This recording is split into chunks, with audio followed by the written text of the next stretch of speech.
নমস্কাৰ শ্ৰদ্ধা ছাৰবেদেউসকল আপোনালোক সকলোকে মই মোৰ ইউটিউব চেনেল নলিনীকান্ত ডেকালৈ স্বাগতম জনাইছোঁ। ছাৰবেদেউসকল অসম চৰকাৰৰ কৰ্মচাৰীসকলৰ কাৰণে এটি বহুত বেছি ভাল খবৰ আহিছে আৰু ভিডিঅ'টোৰ জৰিয়তে আপোনালোকক সেই খবৰটো জনাবৰ কাৰণে চেষ্টা কৰিম। ইতিমধ্যে আমি জানো অসম চৰকাৰৰ অধীনৰ কৰ্মচাৰীসকলক যাতে তেওঁলোকে এটি ঘৰ বনাব পাৰে আৰু এই ঘৰ তাৰ কাৰণে বিশেষ সুবিধা প্ৰদান কৰিছে আৰু তাৰ কাৰণে এখন আঁচনি ইতিমধ্যে আজিৰ পৰা ৩-৪ বছৰ আগৰ পৰা চলি আছে। এই আঁচনিখনৰ নাম হৈছে আপোন ঘৰ আৰু আপোন ঘৰ আঁচনিৰ জৰিয়তে যদি আপুনি লোন ললে আপুনি কি পাব?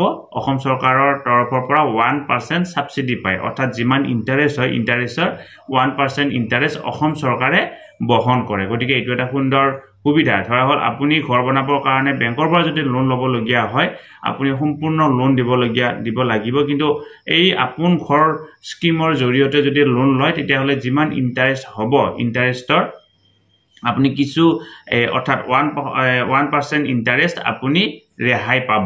আৰু এতিয়ালৈকে এই আপোন ঘৰৰ জৰিয়তে সৰ্বাধিক 15 লাখ টকালৈকে আপুনি কি পাইছিলে?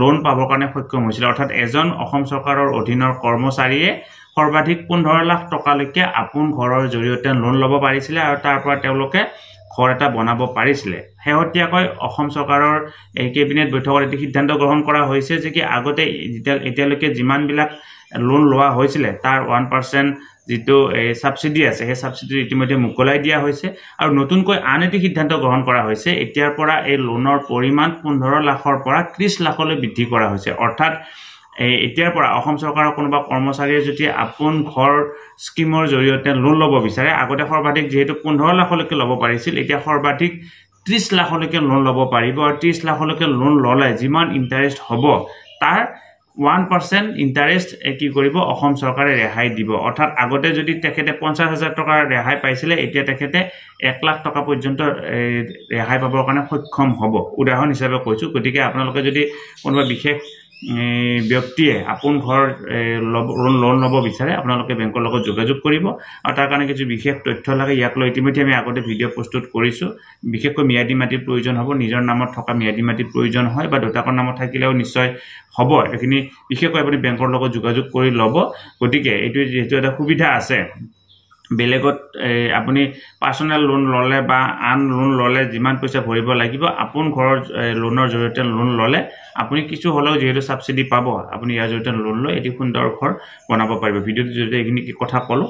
আৰু আপুনি যদি পোনপ্ৰথমবাৰৰ বাবে আপুনি আজি নলিনীকান্ত ডেকা নামৰ ইউটিউব চেনেলটো চাইছে, অনুগ্ৰহ কৰি চেনেলটো ছাবস্ক্ৰাইব কৰিব আৰু লগতে আমাৰ এটি হোৱাটছআপ চেনেল আছে যাত আপোনালোকে সেই চেনেলটো জইন হৈ ল'লে বিভিন্ন ধৰণৰ তথ্যবিলাক পোনপটীয়াকৈ আগতীয়াকৈ পাবৰ কাৰণে সক্ষম হ'ব।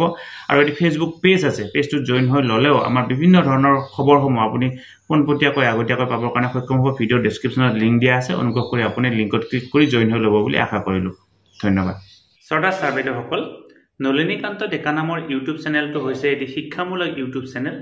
এই চেনেলটোৰ জৰিয়তে আমি শিক্ষক, ছাত্ৰ ছাত্ৰী, অভিভাৱক আৰু বিদ্যালয়ৰ কাৰণে উপযোগী কিছু ভিডিঅ' প্ৰস্তুত কৰিবৰ কাৰণে চেষ্টা কৰোঁ। আপুনি যদি আজি পোনপ্ৰথমবাৰৰ কাৰণে এই চেনেলটো চাইছে অনুগ্ৰহ কৰি চেনেলটো ছাবস্ক্ৰাইব কৰিব আৰু অল নটিফিকেশ্যন প্ৰেছ কৰি থ'ব।